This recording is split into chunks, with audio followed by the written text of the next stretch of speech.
گلوکên berfên dibarin hîna û berfîn xwe bi kenekî hişîn radipêçin li çiyayên ku bi zimanê agir dipeyivîn.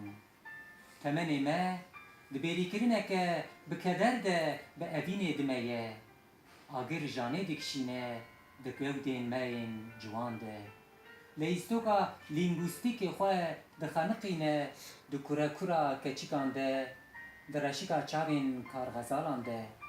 Gul bi avê re şa dibin, lotûs di çiravan de rozêrînan dizin, bi çeman re diaxivin, dibin qasit di rêya evînan de, di navbera her du aliyê dilan de.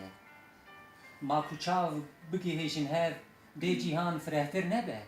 Ji hevşabûnê destan dê kulîlk û kevok newelidin.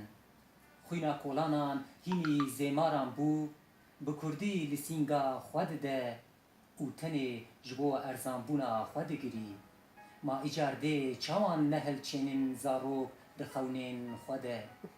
Û wê çima lal nebin di nîveka lêîstêkan de, hetikên ku ji dengê teyaran dibehetin.